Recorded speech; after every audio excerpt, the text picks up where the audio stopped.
आज हम लोग स्टडी करेंगे जेके फ्लिप फ्लॉप। तो सबसे पहले जानते हैं कि जेके फ्लिप फ्लॉप क्या होता है। JK flip flop is a refinement of the SR flip flop to solve the problem by indeterminate state when both input are 1। तो इससे पहले जब हम लोग एसआर फ्लिप फ्लॉप पढ़े तो उसमें सबसे लास्ट वाला जो था जिसमें क्यू और क्यू बार दोनों का वैल्यू 1 आ जाता है, जो कि पॉसिबल नहीं है। जब क्यू और क्यू बार दोनों एक दूसरे के अपोजिट होना चाहिए, कभी भी दोनों का वैल्यू सेम नहीं आएगा। तो उसी वैल्यू को सॉल्व करने के लिए जेके फ्लिप फ्लॉप का यूज़ किया गया।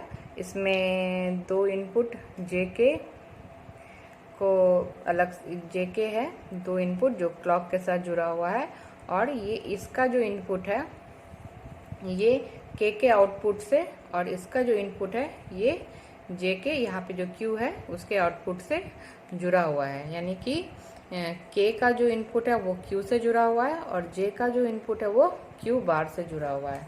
ये इसका लॉजिक डायग्राम है। तो अब हम लोग जे के फ्लिप फ्लॉप के का ट्रूथ टेबल क्लियर करते हैं। तो यहाँ तक क्लियर है। सो सेम है यहाँ पर क्लॉक, जो हम लोग clock S R flip flop पढ़े हैं उसी में सिर्फ क्या किया गया है, इसके इनपुट को यहाँ पे जोड़ दिया गया है और इसके इनपुट को यहाँ पे जोड़ दिया गया है। तो इसमें कौन कौन सा मेरा इनपुट आया, एक क्लॉक आया, एक जे आया और एक के आया, और एक मेरा ये क्यू और ये जो क्यू और क्यू बार है, क्यू और क्यू बार आया, और मेरा आउटपुट है यहाँ पे क्यू क्यू बार। क्यू और क्यू बार जो यहाँ पे आके मिला है वो मेरा एज ए इनपुट काउंट होगा। तो अब हम लोग इसका ट्रूथ टेबल देखते हैं। ट्रूथ टेबल में सबसे पहले हम देखते हैं कि मेरा इनपुट में क्या क्या था। इनपुट में मेरा क्लॉक था और जे के क्यू क्यू बार ये हमारा इनपुट में था। एस आर ये भी हमारा इनपुट में था,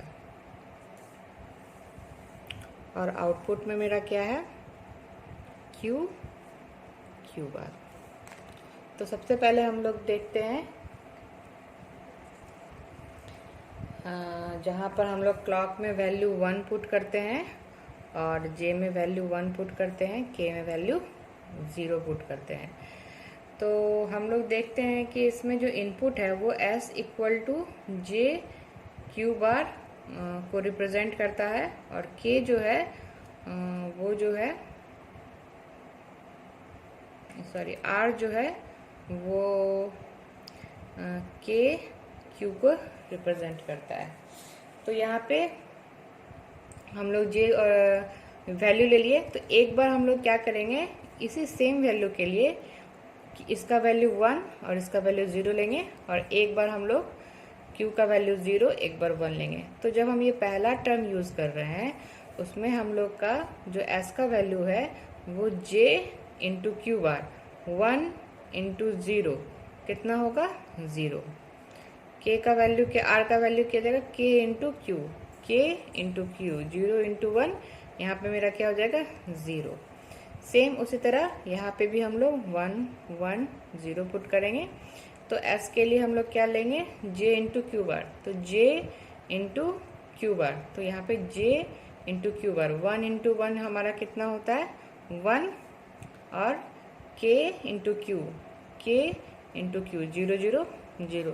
तो जब हम लोग SR को स्टडी करेंगे तो वहाँ जब SR का वैल्यू 0 0 होता था तो Q और Q बार का वैल्यू 1 0 होता था, और जब यहाँ 1 0 होता था तो यहाँ पे वैल्यू 1 0 होता था।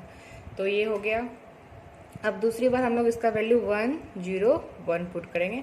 सिमिलर एक बार इसका वैल्यू 1 0 रखेंगे, एक बार इसका वैल्यू 0 1 रखेंगे, और इसी बेसिस पे S का वैल्यू हम लोग निकालेंगे, J into Q bar, J into Q bar 0 into 0 0 और 1 इंटू 1 1। फिर यहाँ पर हम लोग J इंटू क्यू बार यानी J into Q bar 0 into 1 0, और ये 1 इंटू 0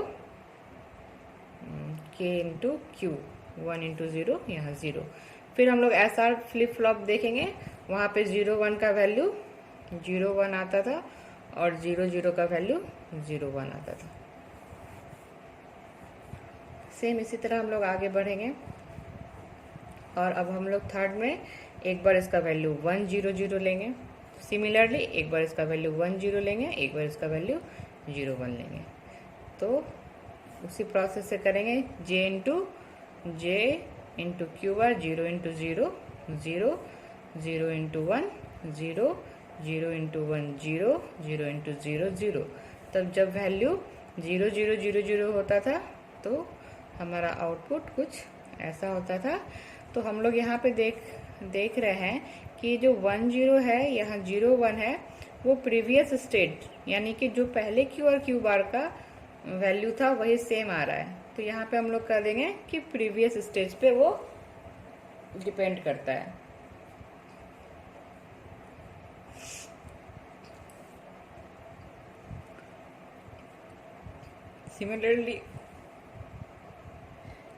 सिमिलरली अब 1 1 1 पुट किए, एक बार 1 0 0 1, तो इसका वैल्यू कैसे आएगा j into Q 1 into 0 0 1 into 1 1, फिर यहाँ पे 1 इंटू 1 1 और 1 इंटू 0 0। फिर हम लोग ऐसा फ्लिप फ्लॉप में देखेंगे तो यहाँ पे 0 1 और यहाँ 1 0 आता है। तो यहाँ पर क्या है Q और Q बार का वैल्यू 1 0 है और यहाँ जस्ट क्या हो गया, अपोजिट हो गया, और यहाँ पे 0 1 है तो यहाँ 1 0 हो गया। तो हम लोग क्या बोलेंगे कि जो भी प्रीवियस स्टेज था उसका हमको बार आया, यानी कि उसका अपोजिट आया है। तो यही हम लोग का तरीका है इसका ट्रुथ टेबल बनाने का। आप लोग भी इसको ट्राई कीजिए, खुद से बनाने का बहुत ही आसान है।